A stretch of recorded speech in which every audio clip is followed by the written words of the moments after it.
नमस्कार दोस्तों, काफी लोगों के कमेंट्स होते हैं, सर शादी के बाद वैसा नहीं हुआ जो होना चाहिए था। काश ऐसा होता, काश मैं ऐसा कर पाता, काश मेरी धर्मपत्नी मेरा साथ देती, काश मेरे घर वाले मेरा साथ देते। दोस्तों, मैं कहना चाहूंगा, क्या आपने कभी अपने बच्चों के बारे में सोचा है? दोस्तों, आप लोग उलूल जुलूल खर्चों में, फालतू के खर्चों में, शादी करने के बाद अदर अफेयर्स में अपना टाइम वेस्ट करते रहे। आपने अपने परिवार के बारे में, अपने घर के बारे में, अपनी पत्नी के बारे में, अपने बच्चों के बारे में, अपने बूढ़े माँ बाप के बारे में कभी सोचा ही नहीं। और यदि सोचा होता तो आपको यह कहने की जरूरत नहीं पड़ती कि शादी के बारे में जैसा सोचा था वैसा नहीं हुआ। दोस्तों, हर माँ बाप चाहते हैं कि उनका बच्चा आज्ञाकारी हो। आप भी चाहेंगे अपने बच्चों के लिए और उनकी बात माने। क्या आपने कभी अपने माँ बाप की बात मानी है? यदि मानी है तो एक कमेंट करके जरूर बताइएगा कि आपने माँ बाप की उस बात को माना और आज उसका नतीजा आपको गलत मिल रहा है। नहीं मिलेगा दोस्तों, मैं गारंटी के साथ कहता हूं। इसके लिए बचपन से ही आपको थोड़े थोड़े प्रयास करने होंगे। अब आपका तो बचपन निकल गया है, मगर अपने बच्चों के बारे में सोचिए। बच्चे खेल खेल की तरफ आकर्षित होते हैं और खेल खेल में बहुत से ऐसे काम कर लेते हैं जो उनके जीवन के लिए बहुत फायदे में रहते हैं। इसलिए खेल खेल में उनके साथ बात मनवाने का कोशिश कीजिएगा। डांटने से बच्चे जिद्दी हो सकते हैं, जैसे आप हो गए। बुरा लगेगा आपको। ये नतीजे आप तभी भुगत रहे हैं जब आपने जिद्दीपना दिखाया है।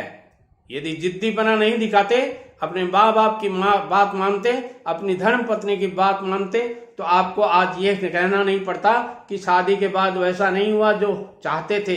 अरे चाहते थे आप गाड़ी लेना, चाहते थे आप दहेज लेना, लड़की का बाप नहीं दे सका। कोई जरूरी नहीं है देना। लड़की को अच्छी तरह पढ़ाया है उसने और उस शिक्षा से आप बहुत कुछ करवा सकते थे। दोनों पति पत्नी अपने तरीके से अपना घर चलाते, बहुत कुछ कर सकते थे, मगर वो नहीं किया आपने। और अब आपको काश दिख रहा है। जिंदगी में ये काश कभी नहीं मिटने वाले हैं जब तक आप इन बातों पे ध्यान नहीं देंगे। अपने बच्चों को बड़ों का सम्मान करना सिखाएं। आप तो नहीं, आपने तो नहीं किया सम्मान। ये सम्मान करते तो ये स्थिति, ये कमेंट आप नहीं करते। मैं डांटूंगा आपको बुरी तरह से, आपको बुरा भी लगेगा।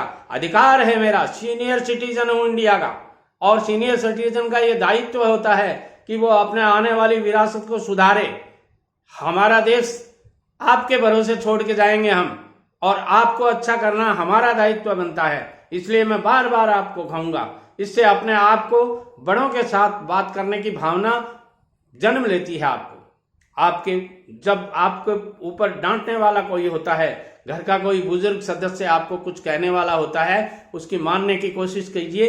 रास्ते चलता भी यदि आपको कोई सही बात करता है, सही बात कहता है, और बुजुर्ग आदमी, मेरा तजुर्बा कहता है 99% बुजुर्ग आदमी हमेशा अपनी औलाद के या सामने वाले के अच्छे की बात कहेंगे, बुरे की बात कोई आदमी नहीं कहता है। दोस्तों, सकारात्मक सोच ही आपको एक खुशहाल जीवन दे सकती है। इसलिए अपने जीवन में हमेशा पॉजिटिव थॉट रखिए। जब तक आप पॉजिटिव विचार नहीं रखेंगे अपने, तब तक आप जीवन में कभी सफल नहीं होंगे। जिंदगी में व्यक्ति को वही मिलता है जो वह दूसरों को देता है। आपने दूसरों को क्या दिया है, आपको क्यों मिलेगा? तभी मिलेगा आपको जब आपने दूसरों को दिया होता। यदि दिया होता तो लौट कर जरूर आता है आपको। आपका स्वभाव ही आपका भविष्य तय करता है। आज तक आपने अपने स्वभाव को अपने माँ बाप के हिसाब से, अपने गुरुजनों के हिसाब से, अपने शास्त्रों के हिसाब से जो बातें बताई जाती हैं, अच्छी बातें, मैं धर्म की बात नहीं कर रहा हूं, प्रैक्टिकल बातें कर रहा हूं। जो अच्छी बातें बताई जाती हैं शास्त्रों में, वो बातें आपने मानी है क्या? यदि मानते तो न तो सिगरेट फूंकते, न इधर उधर घूमते, न ये लव अफेयर्स के चक्कर में पड़ते, और न आपकी जिंदगी खराब होती। कड़ी मेहनत का कोई दूसरा विकल्प नहीं है दोस्तों। अभी भी समय है, बेकार मत खोइए और इस तरफ ध्यान दीजिए। आज भी आपकी जिंदगी सुधर सकती है। नमस्कार।